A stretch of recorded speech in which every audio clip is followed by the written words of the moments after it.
So you've got that dream, right? The dream of building your own game. But let's be honest, the sheer number of tools out there can feel, well, completely overwhelming. Today, we're going to cut through all that noise.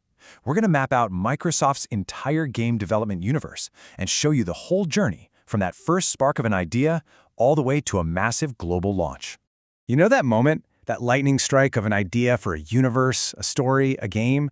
It's an amazing feeling. But the gap between that idea and a game that millions of people can actually play and fall in love with, man, it is huge. It's full of challenges, right? Coding, distribution, trying to build a community. That's the exact journey we're going to walk through today. All right, so here's how we're going to break it down. We're looking at the developer's journey in 5 parts. First, the developer's dream.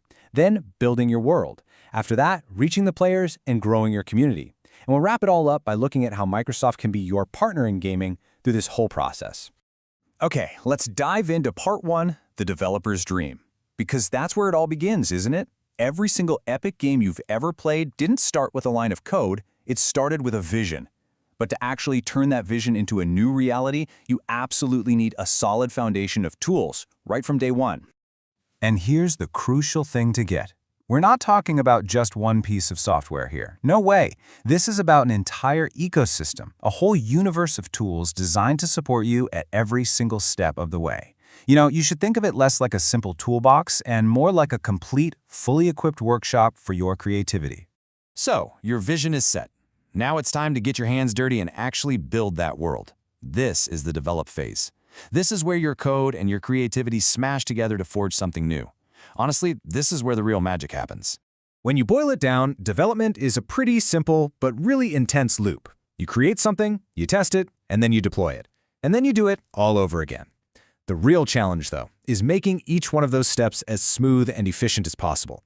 And that's exactly what Microsoft's ecosystem is designed for, to streamline this whole process, to cut down on the friction so you can just focus on what matters, making a great game.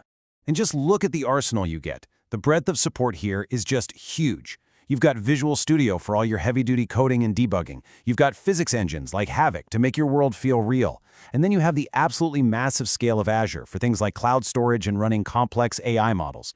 The key thing is, it's a unified arsenal. That means you're not trying to patch together a bunch of different solutions from a dozen different places. It's all right there for you. Now, a really key piece of this whole puzzle is the GDK, the Game Development Kit. The best way to think about it is like a universal translator. It's this unified toolkit that lets you develop for both Xbox and Windows at the same time, using the exact same core tools. I mean, this is a game changer. It dramatically lowers the barrier for smaller teams to get their game on multiple platforms right from day one. Okay, you've done it. Your game is built. That is a huge milestone, seriously. But now the challenge completely shifts. You've built this amazing world, and now you have to figure out how to open the gates and actually get it into the hands of players. This is the distribute phase, and honestly, this is where so many great games can stumble. So how do you do it? Well, Microsoft gives you 2 really distinct paths to choose from. First, you've got ID at Xbox. Think of this as the all-in, comprehensive self-publishing program. It gives teams of any size full platform support and all the access they need. But if you're looking for a faster, more direct route, there's the Xbox Creators Program. This one's got a more simplified certification process, so you can get your game out there and publish much more quickly. And hey, this stuff isn't just for indie developers. We're talking major studios, like Hi-Rez, who rely on this exact infrastructure. I mean, think about the massive launch of a game like Rogue Company. They bet on Azure because they had to be confident that the backend could handle a huge, and I mean immense, player load right from day one. That's the kind of stability and scale every developer dreams of. And the reach you can get is just incredible. You're not just publishing your game to a single store and crossing your fingers. No, you can tap into the massive, built-in audience of Game Pass. You can let players buy your game once and play it on both their console and their PC with Play Anywhere. And you can even reach them on literally any device through xCloud game streaming.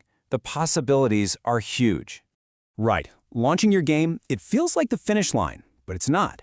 It's really the starting line. Because now the goal completely shifts. It's not just about getting players anymore, it's about keeping them. This is the grow phase. This is where you take a successful launch and turn it into a real, lasting community. So how do you do that? The key to all of this is a concept called LiveOps. And I love this analogy. Think of it like the difference between a TV series and a movie.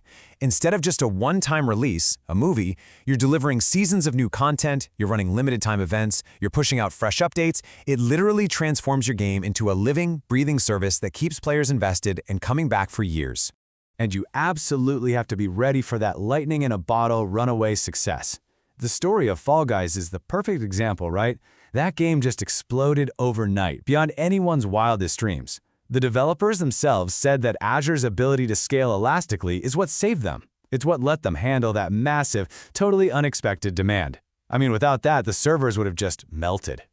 And this is exactly where the PlayFab services really shine. With analytics, you can actually understand what your players are doing and why. With engagement tools, you can run events and campaigns to keep them coming back. You can even empower your community to create and share their own content. It all comes down to one thing: building that long-term relationship with your players. Okay, so let's zoom out for a second and look at the whole picture. We've gone from the initial dream, through development, all the way to distribution and growth.